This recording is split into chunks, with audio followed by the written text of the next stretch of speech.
साथियों नमस्कार। आप देख रहे हैं हमारा एस्ट्रोलॉजी से संबंधित कार्यक्रम। तो आज हम आपको बताएंगे अगर कुंडली में मंगल अशुभ है तो उसे कैसे जानें। तो सबसे पहले तो आप समझ लीजिए कि कुंडली में अगर कर्क राशि के अंदर मंगल हो तो वो नीच का मंगल कहलाता है, ठीक है ना।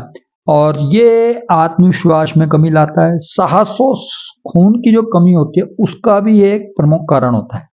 लेकिन ये कभी-कभी जब नीच भंग या राजयोग होता है तो ये इंसान को डॉक्टर या सर्जन भी बना सकता है। तो ये डिपेंड करता है कि आपके कुंडली के अंदर बाकी ग्रह किस कंडीशन में है, बाकी ग्रह कहाँ-कहाँ हैं, उस पे डिपेंड करता है। दूसरा हम देखेंगे मंगल का जो दोष होता है वो शनि मंगल योग होता है, अग्नि दोष कहलाता है। ये एक तरह का आप यूँ देख लीजिए, इसको शनि को हवा और मंगल को आग माना जाता है। ये योग भी काफ़ी अशुभ होता है, लेकिन ये सबसे ज़्यादा इम्पोर्टेंट इसलिए रखता है कि किस भाव में है कुंडली के, वो सबसे इम्पोर्टेंट है। नुकसान और फ़ायदा अलग-अलग होता है इसका, लेकिन ये डिपेंड करता है कि कौन सी भाव में है। जिस भाव में हो तो उस भाव की ज़्यादा इम्पोर्टेंस है। नुकसान वैसे 90% तो नुकसान ही करता है। तीसरा जो योग होता है वो होता है मंगल और राहु योग, जिसे अंगारक योग कहते हैं। अंगारक योग इंसान का स्वभाव जो बहुत क्रूर और नेगेटिव बनाता है, और इस योग की वजह से उनके पारिवारिक रिश्ते, समाज के रिश्ते बिगड़ने लगते हैं।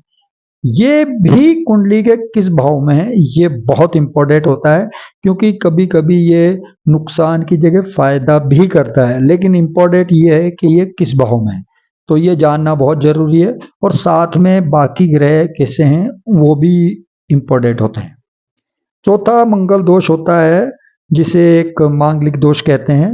आज साधारण तौर पे अगर मंगल कुंडली के पहले, चौथे, सातवें, आठवें, 12वें भाव में मंगल हो तो जातक मांगलिक होता है, ठीक है।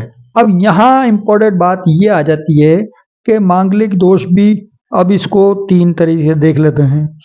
एक होता है लग्न से। लग्न से अगर आप देखें तो ये तो पहला तो ये हो ही गया कि लग्न से पहले हो तो। अब इस पे चंद्र कुंडली में भी अगर सेम कंडीशन लगती है, फिर सूर्य कुंडली में भी सेम कंडीशन लगती है, तो ये एक तरह से तीन तरीके से इसको काउंट कर लिया जाता है। और विवाह में इसका ध्यान रखना बहुत जरूरी है, ताकि आपको जो एनर्जी है, आपकी एनर्जी है, दरअसल मंगल दोष क्या है, मंगल की एनर्जी है। तो वो आपकी साथ में साथ वाली पार्टनर, जीवन साथी के भी वहाँ हो तो वो ज़्यादा बेहतर रिश्ते होते हैं। बाकी ऐसे ही कोई डरने वाली बात नहीं है, बस आपका इसको एक बार ढंग से चेक करने वाली बात होती है। इसमें आडंबर कोई नहीं होता कि आप इस चीज़ से इसको कम या ज़्यादा कर सकते हैं। वो आपके गॉड की तरफ से गिफ्ट है, तो उसको आपको गिफ्ट ही मान के चलना है। उसको ऐसा नहीं कहना है कि साहब ये बहुत नेगेटिव चीज़ है। ये आपकी बहुत पॉजिटिव चीज़ें हैं। अगर इसको आप पॉजिटिव तरीके से काउंट करते हैं तो जीवन सफल रहता है। तो आज के लिए इतना ही।